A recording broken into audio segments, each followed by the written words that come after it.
Hello everyone, Assalamu alaikum. Well, I once again welcome you all to the Society of Free Educators, session number 17th of Communication Skills Development and Learning class. Let's have a quick recap of what we have learned in the previous session. So in the session 16, we were done with facial expressions, which was the biggest part of non-verbal communications. So we learned what are facial expressions, how they are generated and where they do come from. They do come from the cranial nerve, which is connected to 43 muscles of our face, which controls eyes, eyebrows, mouth, nose, ears, everything on our face. And just give me 1 second, there is someone who has turned on his mic.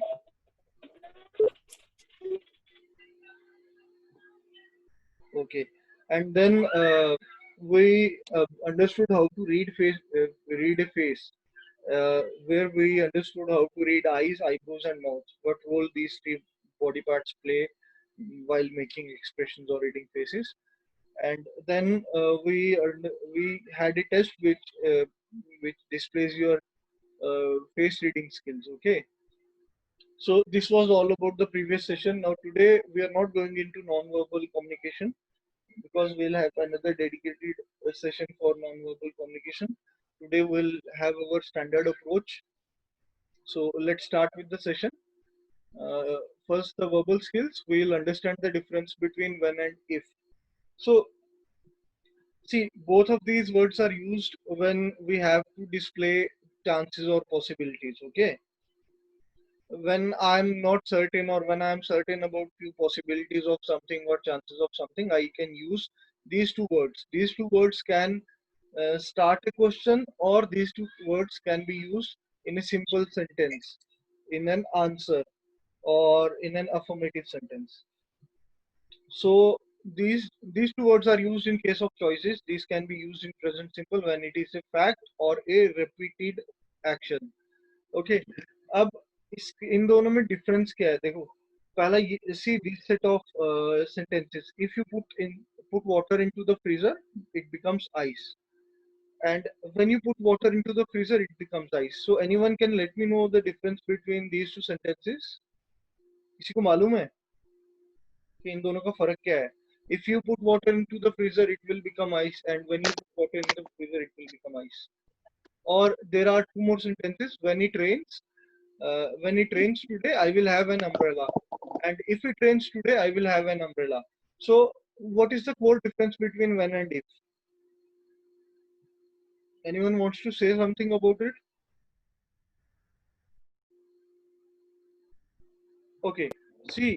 Sir if you put water मतलब अगर आप करोगे हाँ, when you put mean जब आप करोगे तब like दोनों में तो दैट पॉसिबिलिटी है, फर्क क्या हुआ दोनों में? दोनों में पॉसिबिलिटी है. सी, when you put water into the freezer is जब आप पानी फ्रीजर में डालोगे, and if you put water into the freezer it is अगर आप पानी फ्रीजर में डालोगे. देखो दोनों में फर्क क्या है तो दोनों पॉसिबिलिटीज, बट इफ जो है इसमें आपको रिजल्ट नहीं मालूम.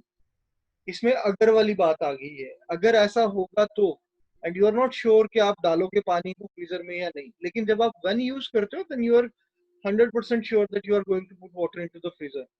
So if and when, if it is used for unknown or possible solutions. So you know all the solutions which are unknown or which are possible, and then you use if. Okay, if कहाँ use होता है? जहाँ आपको possibility का जहाँ आपको chance का idea है बट आपको ये नहीं मालूम है कि आप वो चांस लोगे या नहीं लोगे. And when is used to say we are certain something is going to happen in future, कि फ्यूचर में कुछ ना कुछ होने वाला है, वो मैं मेरे को श्योरिटी है उस चीज की. तो व्हेन उस पॉसिबिलिटी के लिए यूज होता है जिसका आपको 100% श्योर है कि हाँ ये काम होगा. एंड इफ उस पॉसिबिलिटी के लिए यूज होता है जिसमें आपको सर्टेनिटी नहीं है, जिसमें आपको पक्का नहीं है कि ये काम होगा. जैसे if you put water into the freezer, अगर आप पानी फ्रीजर में डालोगे इट विल बिकम आइस. तो इसमें अगर वाली बात आ गई कि मतलब आपको पक्का नहीं है कि अभी आप डालोगे पानी फ्रीजर में या नहीं. So you are not sure. जैसे if it rains today, I will have an umbrella. अगर आज बारिश होती है तो मैं छाता लूंगा. इसमें अगर वाली बात है कि अगर बारिश हुई, so it may be possible that it will rain, it may be possible it will not rain. but if it is raining, I will have an umbrella.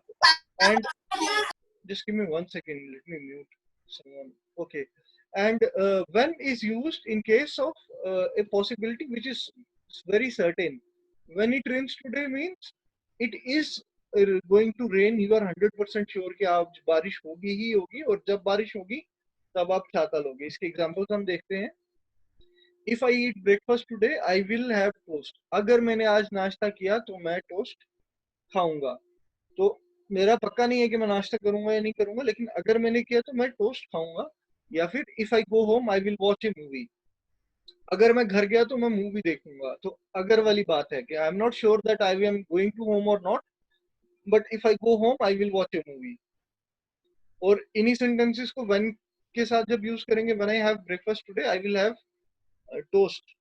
तो इसमें है कि जब मैं सुबह नाश्ता करूंगा, आज जब मैं नाश्ता करूंगा तो मैं टोस्ट खाऊंगा. इसमें मेरे को श्योर है कि मैं नाश्ता करूंगा. ठीक है. और वैसे ही when I go home I will watch a movie. जब मैं घर जाऊंगा तो मैं मूवी देखूंगा. तो व्हेन के केस में आपको पक्का है कि आप घर जाओगे, लेकिन इफ के केस में आपको पक्का नहीं है कि आप घर जाओगे या नहीं जाओगे. So is there anyone who has any doubts और any questions on using when and if? किसी को पूछना है इनके बारे में कुछ? Okay, coming to the next part of verbal skills, we are going to understand when to use fine and when to use finely. अब fine और finely में ना बहुत छोटा सा फर्क है. देखो, फाइन जो वर्ड है इसके मल्टीपल मीनिंग है, जिसमें से तीन जो सबसे मेजर मीनिंग है वो एक एडवर्ब है, एडजेक्टिव है और एक नाउन है.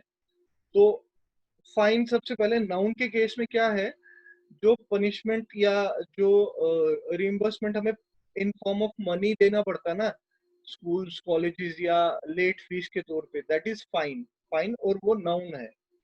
ठीक है. It's a name of a punishment or it's a name of a revocation of something which you have done or which you have not done on time.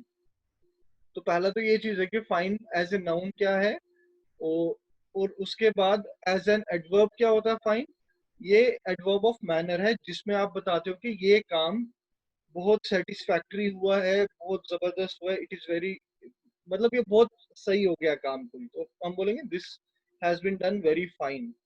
और फिर एज एन एडजेक्टिव जो है उसमें fine तीन चीजों के लिए इस्तेमाल होता है. पहला गुड वेल और थिन.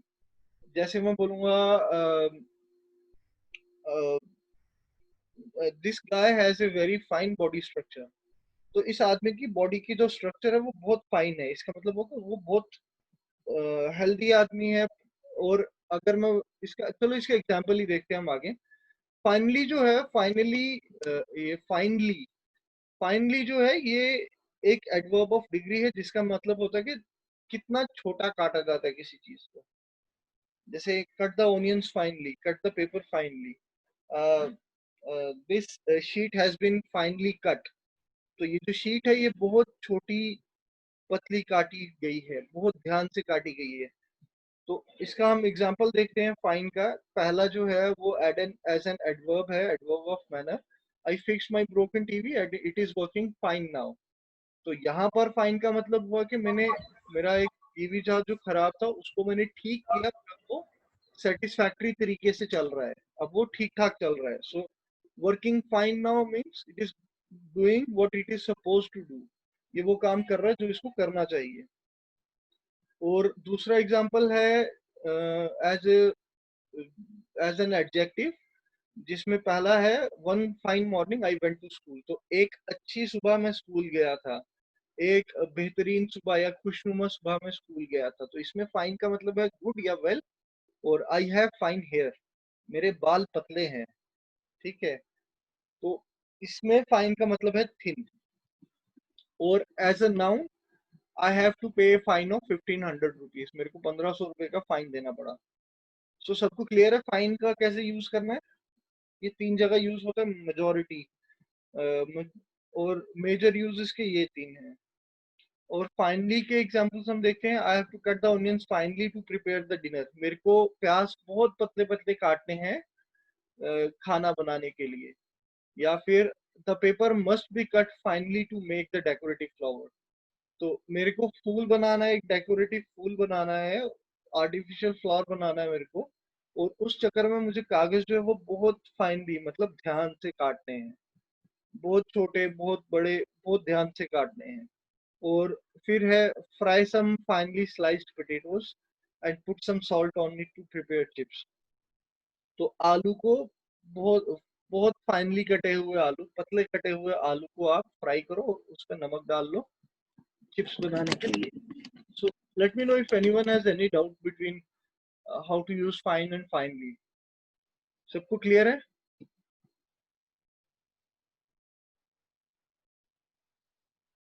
किसी को कुछ नहीं पूछना है इसमें से? Okay, so let's move to the next section which is daily lesson. इस जानवर का क्या नाम है? What do you call this animal? Rhino. क्या? Rhino. Rhino, yes this is rhino. और इसमें खास बात क्या होती है? इसका जो सींग है ना वो काफी सख्त होता है। So he is a hard nosed animal.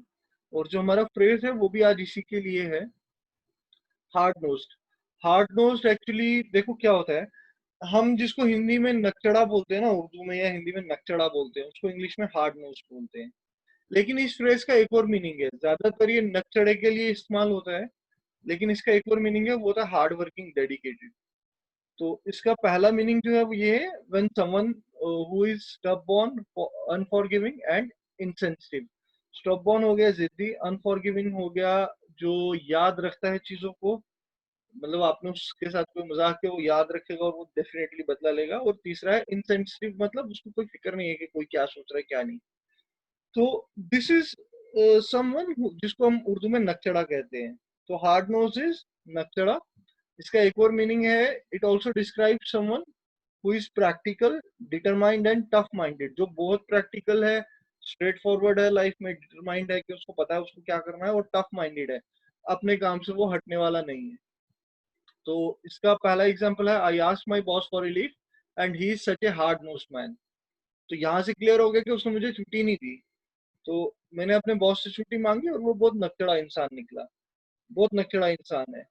तो यहाँ से पता लगता है कि वो मुझे छुट्टी नहीं देगा। सो हार्ड नोज्ड इज नकचड़ा, ही इज वेरी स्टबबॉर्न या इनसेंसिटिव। उसको कोई केयर नहीं है कि मैं क्या किस लिए छुट्टी मांग रहा हूँ या किस लिए नहीं। Second is you are a hard nosed boy. तुम बहुत नकचड़े लड़के हो। You do not like to sit with relatives and have fun. तुम्हें अच्छा नहीं लगता रिलेटिव्स के साथ बैठना और मस्ती करना। अब थर्ड जो है वो है, we need hard note sales people for our new project to generate more revenue. हमें नए प्रोजेक्ट में ज्यादा पैसा बनाने के लिए डिटरमाइंड या टफ माइंडेड या प्रैक्टिकल लोग चाहिए। तो is it clear hard nosed? किसी को पूछना है इसमें से कुछ?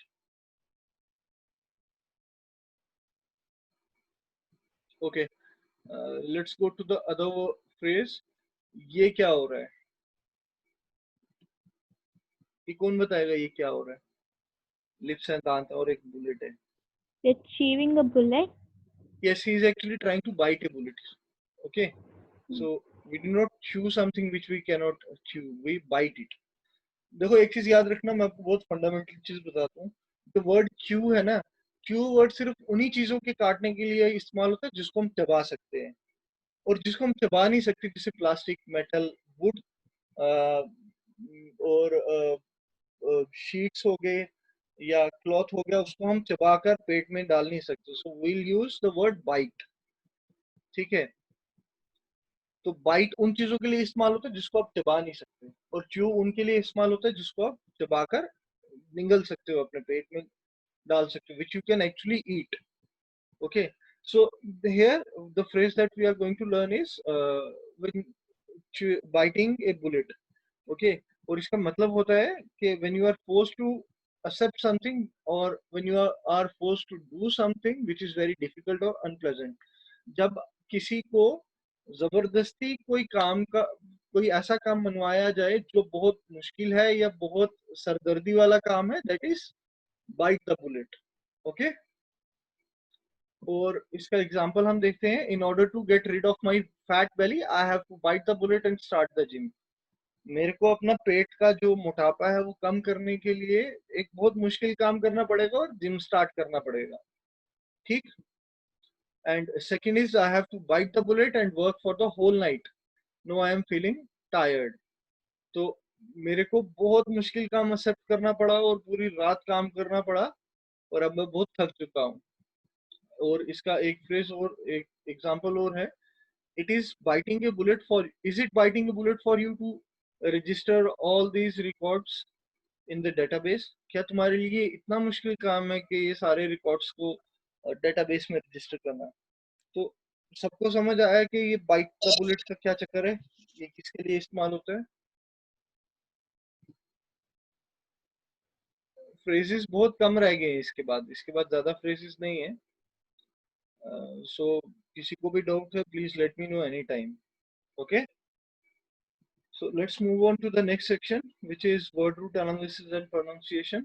So the first root word that we are going to study is CERT, cert. The second is chrome, CHROM, chrome or chromo, CHROMO. The third is CHRON, cron or CHRONO, chrono. And the fourth is side or size, CISE या CIDE. तो पहले shirt का देखते हैं। Shirt is sure, ठीक है। Shirt का मतलब होता है श्योरिटी, पक्का, सर्टेनिटी जिसको हम कहते हैं। तो पहला है असर्टेन। असर्टेन हो गया किसी चीज को पक्के इरादे के साथ ढूंढना, सर्टेनिटी के साथ ढूंढना, to find out something which is with certainty. Okay, then certain. Certain is being absolutely sure, जिसका आपको पूरा पक्का पता है जिस काम का, that is certain. Just give me 1 second. There is someone who has turned on his mic. Okay. And then there is certify. So certify is to state something, is to state that something is true. हम बोलते हैं ना certificate मिल गया, तो certificate क्या दिखाता है? Certificate ये दिखाता है कि जो काम आपने किया वो सच्चा है, एक वैलिडेशन मिलती है काम को। तो वैसे सर्टिफाई का मतलब होता है कि वो सर्टिफाई हो गया बताना कि ये चीज सच्ची है, ये चीज ट्रू है। Everyone is clear? Okay, let's go to the next word, that is chrome और chromo. See, जहां पर भी वर्ड यूज होगा ना chrome या chromo, समझ लेना वो कलर से रिलेटेड है। अगर वर्ड है chromo दैट मीन्स पिगमेंट, अगर वर्ड है chrome दैट मीन्स कलर। और कलर और पिगमेंट में क्या फर्क है? देखो, कलर होते हैं वो रंग जिनको हम अपनी आंखों से देखते हैं, okay, and pigment is liquid form of that colour, जिस या फिर स्याही की फॉर्म में, ठीक है। तो achromatic is when without colour, achromatic हो गया बिना रंग के, जिसको हम फीका भी बोलते हैं। सी 1 minute यार, there is someone who has raised his hand. Shayan, you have a question और just raise your hand anyhow? Okay, I don't think he has any questions. I think he has just somehow mistakenly raised his hand. Then chromium. Chromium होता है एक metallic alloy जो white और blue colour में होता है। No, chromium is actually a metal. It's not an alloy. There's a mistake. Okay, so chromium is a metal. Nichrome is an alloy of chromium and nickel. Okay. Then chromatics. Chromatics हो गया study of colors. So is everyone clear about it? Okay. Let's go to the third word, that is cron or chrono. तो cron जो है, देखो ये time से related है, ये मैं आपको क्लियरली बता देता हूँ। क्रॉन और क्रोनो दोनों टाइम से रिलेटेड है। तो क्रॉन जॉब्स ऐसे काम होते हैं जो रिपीटेडली ये होते हैं ऑटोमेटिकली बैकएंड पे। ये इंजीनियरिंग स्टूडेंट्स को बहुत अच्छे से समझ आएगा कि क्रॉन जॉब्स क्या होते हैं। और अदरवाइज क्रॉनिक होता है lasting for a long time, कुछ ऐसी चीज जो बहुत लंबे टाइम से रही हो, जैसे हम कहते हैं he suffering from an chronic illness. तो इसका मतलब है कि उसकी जो बीमारी है वो बहुत लंबे टाइम से चल रही है। सो जब भी कोई बंदा आपके सामने क्रॉनिक वर्ड यूज करता है, घबराना नहीं। क्रॉनिक का मतलब होता है कि कोई ऐसी चीज जो बहुत लंबे टाइम से चल रही है। जैसे इसका एक और एग्जांपल है, जैसे कोई डॉक्टर बोलता है, यू डॉक्टर आपसे पूछता है कि for how long have you been coughing, तो आप उसको बोल सकते हो I am suffering from chronic cough. तो क्रोनिक कफ का मतलब है कि मेरे को पिछले 10-12 दिन या पिछले 1-1.5 साल से खांसी चल रही है कंटिन्यूअसली। सो देन क्रोनोलॉजिकल हो गया arranging events in time order, के वक्त के हिसाब से पहले क्या हुआ था, फिर उसके बाद क्या हुआ, फिर उसके बाद क्या हुआ। तो ऐसे सारे इवेंट्स को जब आप अरेंज करते हो दैट इज कॉल्ड क्रोनोलॉजिकल। और क्रोनोलॉजी होती है study of events in timely manner, that happened in timely manner, कि पहले क्या हुआ, फिर उसके बाद क्या हुआ, फिर उसके बाद क्या हुआ। और इसी तरह क्रोनोलॉजिकल लिस्ट होती है कि जो सबसे पहले चीज हुई होती है उसको सबसे ऊपर लिखा जाता है, देन उसके बाद वाली, उसके बाद वाली, टाइम के हिसाब से अरेंजमेंट अगर करोगे असेंडिंग ऑर्डर में, कि सबसे लेटेस्ट जो है वो सबसे नीचे होना चाहिए, और सबसे जो एंशियंट है, पुराना है, वो सबसे ऊपर होना चाहिए, फर्स्ट नंबर पर होना चाहिए, that is called chronological order. Then synchronise. देखो सिंक्रोनाइज क्या होता है, जब भी कोई दो काम सेम टाइम पे हो रहे हो या दो से ज्यादा काम सेम टाइम पे हो रहे हो, दैट इज कॉल्ड सिंक्रोनाइज। ठीक है, तो यहाँ से समझ आ गया सबको। देखो सिंक्रोनाइज ना, कंफ्यूज नहीं होना। आज फोन में अक्सर हम टर्म यूज करते हैं कि यार हमारा डाटा सिंक्रोनाइज नहीं हुआ क्लाउड पे। तो इसका ये मतलब नहीं है कि वो क्लाउड पे अपलोड नहीं हुआ। इसका ये मतलब है कि अभी जो डाटा मेरे पास है सारा का सारा, वो सारा का सारा सेम टाइम पे क्लाउड पे नहीं है। इसका ये मतलब हुआ। तो ये चीज क्लियर है सबको? Okay, let's go to the last word, that is side और साइज। देखो अगर वर्ड है CIDE साइड, तो साइड का मतलब है किल। ठीक, और अगर वर्ड है CISE साइज, तो साइज का मतलब है कट। तो homicide is murder, incisor, तो इन सीजर CISE या CISOR, ठीक है। इन सीजर ये एक शार्प टूथ होता है जो खाना काटने के काम आता है। That then insecticide. अब देखो साइड हो गया किल, तो इंसेक्टिसाइड मतलब एक ऐसा केमिकल जो इंसेक्ट्स को मारे। वैसे ही पेस्टिसाइड एक ऐसा केमिकल जो पेस्ट को मारे। और जर्मिसाइड एक ऐसा केमिकल जो जर्म्स को मारे। ठीक है, तो ये चीज क्लियर है सबको? जिन्होंने बायो रखा ना उनको इंसेक्टिसाइड, पेस्टिसाइड, जर्मिसाइड ये सब अच्छे से आना चाहिए। और चलो, अगर क्लियर है तो let's go to the grammar section now. तो ग्रामर में आज हम टेंसेस खत्म कर देंगे। So what we were left with was perfect tenses. और परफेक्ट टेंसेस में है पास्ट परफेक्ट, जिसका मतलब है, देखो पास्ट परफेक्ट किस लिए यूज होता है। पास्ट परफेक्ट एक ऐसी चीज के बारे में बात करने के लिए यूज होता है जो पास्ट में एक टाइम पर शुरू हुई थी और एक टाइम पे कंप्लीट भी हो चुकी है। ठीक है, तो पास्ट परफेक्ट के बारे में पूछना है किसी को? हम इसके बाद पास्ट परफेक्ट कंटिन्यूअस भी पढ़ेंगे या पास्ट परफेक्ट प्रोग्रेसिव भी पढ़ेंगे, तो इसलिए कंफ्यूज नहीं होना। तो सिंपल सा फंडा है पास्ट का, कि एक ऐसा काम जो किसी पॉइंट ऑफ टाइम पे शुरू हुआ था पास्ट में और पास्ट में ही वो कंप्लीट भी हो गया, so that is past perfect. Okay, और उसके बाद आते हैं हम प्रेजेंट परफेक्ट पे। प्रेजेंट परफेक्ट एक ऐसा काम होता है जो शुरू तो पास्ट में हुआ था, लेकिन उसके कंसिक्वेंसेस जो हैं वो प्रेजेंट में है, या फिर उसका रिलेशन प्रेजेंट के साथ है, कोई ना कोई कनेक्शन है। तो एक ऐसे काम जो पास्ट में हुआ, जैसे मैं आपको बताता हूँ, जैसे मैं दिल्ली रहता था एक टाइम पर। ठीक है, तो अब उसका इफेक्ट है मेरी अभी प्रेजेंट लाइफ में, क्योंकि अब कोई भी दिल्ली जाएगा तो मैं उसको एरिया बता सकता हूँ कि हाँ फलानी जगह वहाँ है, फलानी जगह वहाँ है। सो present perfect is when you talk about something that has happened in the past, जो पास्ट में हो चुकी है, बट उसके consequences जो है वो प्रेजेंट में है।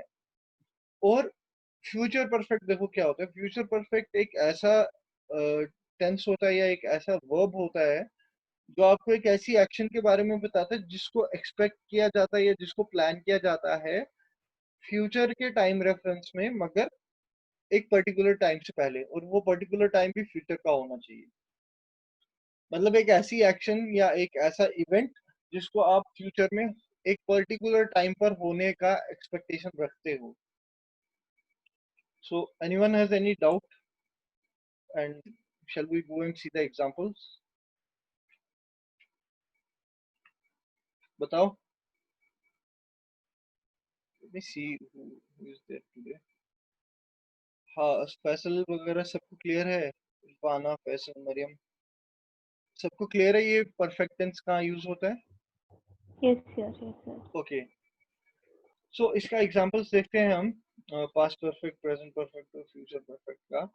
पास्ट परफेक्ट में जैसे I had lived in Lucknow, तो मैं एक जमाने में लखनऊ में रहा था. ठीक है, मैं लखनऊ में रहा था. एक एक वक्त है गुजरा मेरी लाइफ पे जिसमें मैं लखनऊ में रहा था पहले. So that is past perfect. वैसे ही इसका प्रेजेंट परफेक्ट क्या बन जाएगा? I have lived in Lucknow, मैं लखनऊ में रहा हूँ. तो मतलब ये पास्ट की एक्शन है जिसका रेपकशन या फिर जिसका कंसिक्वेंस प्रेजेंट में भी है. इसको जैसे मान लो अभी कोई लखनऊ जाने की बात कर रहा है और मैं उसको बता रहा हूँ हाँ मैं रहा हूँ लखनऊ में, मुझे लखनऊ के एरिया बहुत अच्छे से मालूम है. और फ्यूचर परफेक्ट क्या होगा? Bye the time you shift I will have already lived in Lucknow, कि जब तक तुम आओगे तब तक मैं लखनऊ में रह चुका होऊंगा. कि मतलब फ्यूचर में मैं, अभी तुम आए नहीं हो कहीं पर, अभी तुमने शिफ्ट नहीं किया है, लेकिन जब तक तुम शिफ्ट करोगे तब तक मैं लखनऊ में जाकर रह भी चुका हूँ और वहां से छोड़ भी चुका हूँ. तो इसका फ्यूचर परफेक्ट ये है. इसका एक और एग्जांपल हम देखते हैं जैसे आई हैड वॉक्ड. तो ये बहुत सिंपल है. आई हैड वॉक्ड, मैं चला था, एक टाइम पर मैं चला था. आई हैड वॉक्ड, मैं एक टाइम पर चला हूँ. And I will have walked, तो मैं एक टाइम पर चलूंगा. और देखो ये जो है ना आई विल हैव वॉक्ड, अगर ग्रामेटिकली ये बिल्कुल पर सही है सेंटेंस, मगर अगर आप इसको कॉन्टेक्स्ट के हिसाब से देखोगे ना तो इसके पीछे आपको एक कुछ ना कुछ एक ऐसी टाइमलाइन ऐड करनी पड़ेगी जो आपको बताएगा कि ये काम अभी होना है. विल जो वर्ड है वो तो दिखा रहा है कि ये काम होना है, मगर इसके पीछे क्लॉज ऐड करना पड़ेगा. जैसे मैंने ऊपर ऐड किया था ना bye the time you shift, तो यहाँ पर मैं वो ऐड कर सकता हूँ कि by the time you come I will have walked, या by the time you bring your car I will have walked, कि जब तक तुम अपनी गाड़ी लाओगे तब तक मैं या चल चुका होऊंगा. ठीक है. तो वैसे ही I had been to London, मैं लंदन में एक टाइम पे गया था. I have been to London, मैं एक टाइम पे लंदन गया हूँ. और I will have been to London, मैं एक टाइम पे लंदन जा चुका होऊंगा. और इसका रूल क्या बनता है? पास्ट में subject plus had plus third form of verb plus object. ठीक. इसमें बीन भी यूज होता है. देखो यहाँ पर जो बीन है ना वो इज एम आर वाला बीन है. ठीक, यहाँ पर इसको बी वाला बीन नहीं समझना. और फिर है प्रेजेंट परफेक्ट में सब्जेक्ट प्लस हैज है plus third form of verb plus object. और फ्यूचर परफेक्ट में subject plus will shall plus has है plus third form of verb plus object. तो इसमें किसी को कुछ पूछना है परफेक्ट टेंस में? Everything is clear? मैं ना आपको बी के ऊपर एक अलग सेशन कराऊंगा. इसको हम बोलते हैं वर्ब टू बी. ठीक है, उसमें आपको समझ आएगा कि बीन अलग अलग जगह कैसे लग जाता है. तो इसका अब हम पढ़ेंगे इसके बाद परफेक्ट कंटिन्यूअस, जिसको हम परफेक्ट प्रोग्रेसिव टेंस भी बोलते हैं. सो पास्ट परफेक्ट कंटिन्यूअस इज एक ऐसा काम जो जो एक पास्ट के पॉइंट पे स्टार्ट हुआ था और किसी पास्ट के पॉइंट तक रहा, कंटिन्यूअस रहा. ठीक है. तो इस काम की एक टाइमलाइन जरूर होगी, इतना सा समझ लो. ठीक है. And then present perfect continuous is, ये एक ऐसा काम है जो पास्ट में शुरू हुआ लेकिन प्रेजेंट तक चल रहा है, वो अभी तक चल रहा होगा. और फ्यूचर परफेक्ट कंटिन्यूअस इज, ये एक ऐसा काम होगा जो एक्सपेक्टेड या प्लान किया जाएगा कि फ्यूचर में स्टार्ट होगा, फ्यूचर में चलेगा किसी टाइम तक. ये समझ आया सबको? अब इसके हम एग्जांपल्स देखते हैं. I had been walking for the last half an hour yesterday, तो मैं कल आधे घंटे तक चलता रहा था. ठीक है, मैं कल आधे घंटे तक चलता रहा था. और प्रेजेंट में कैसे बोलूंगा इसको मैं प्रेजेंट परफेक्ट कंटिन्यूअस में? I have been walking for the last half an hour, कि मतलब मैंने आधा घंटा पहले चलना शुरू किया था, वो मेरा पास्ट हो गया और तब से लेकर अभी तक मैं चल रहा हूँ. सो इसका अगर ट्रांसलेशन करूंगा तो ये है कि मैं पिछले आधे घंटे से चल रहा हूँ। तो पास्ट परफेक्ट में क्या था इसका ट्रांसलेशन, कि मैं कल आधे घंटे तक चलता रहा था। यहाँ पर है मैं पिछले आधे घंटे से चल रहा हूँ। और फ्यूचर परफेक्ट में देखो, इसमें फिर वही क्लॉज वाली बात आ गई, till the time you bring up your car, जब तक तुम अपनी गाड़ी लाओगे, I will have been walking for the last half an hour. तो मैं उस फ्यूचर के टाइम में पिछले आधे घंटे तक चल चुका हूँ। मतलब जिस पॉइंट पे तुम्हारी गाड़ी आएगी मेरे पास, वहां से लेकर पिछले आधे घंटे तक मैं चल चुका हूँ। तो ये क्लियर है सबको? देखो इसका रूल हम पढ़ते हैं, subject plus had been plus first form of verb plus I N G plus object और सिंस फॉर, ये टाइम को शो करने के लिए सिंस और फॉर और प्लस टाइम। जैसे यहाँ पर हमने क्या था, for the last half an hour yesterday. तो for the last half an hour is पिछले आधे घंटे तक। तो यहाँ पर स्पैन ऑफ टाइम है, फॉर होता है स्पैन ऑफ टाइम के लिए, सिंस होता है पॉइंट ऑफ टाइम के लिए। जैसे सिंस द मॉर्निंग, तो मॉर्निंग एक पॉइंट ऑफ टाइम है, या सिंस 7 AM, 7 बजे से लेकर। तो फॉर 7 AM नहीं होता, फॉर 7 आवर्स होता है, कि 7 घंटे के लिए। तो सिंस और फॉर में ये फर्क है, इसको भी हम आगे देख लेंगे। और प्रेजेंट परफेक्ट कंटिन्यूअस में क्या है, subject plus has been have been plus first form of verb plus I N G plus object plus since for और प्लस टाइम। और वैसे ही फ्यूचर परफेक्ट टेंस में विल शेल लग जाता है हैज हैव बीन के साथ। Subject plus will shall plus has been plus have been plus first form of verb plus ing plus object plus since for plus time। तो ये इतना कोई रॉकेट साइंस नहीं है, बहुत सिंपल से रूल्स हैं, इनकी इंटरचेंजिंग भी बहुत सिंपल है। नेक्स्ट जो है हम इसकी इंटरचेंजिंग करेंगे ग्रामेटिकल सेक्शन में। और non verbal I think next में ही पढ़ते हैं, अभी इतना ही रहने देते हैं। We shall continue in next session. तब तक किसी को कुछ पूछना है please let me know, we have good amount of time with us right now. So, किसी को कुछ पूछना है फेस रीडिंग में, या किसी पुराने सेक्शन से कुछ, या अभी जो समझाया पढ़ाया या हमने पढ़ा उसमें किसी को कुछ नहीं समझ आया, तो please let me know any time. बताओ, is there anyone no questions today? चलो ठीक है, फिर we shall meet again guys. Thank you very much for this session, you have been very wonderful. This session was really better than the one that we had earlier. So take good care of yourself. Bye bye everyone.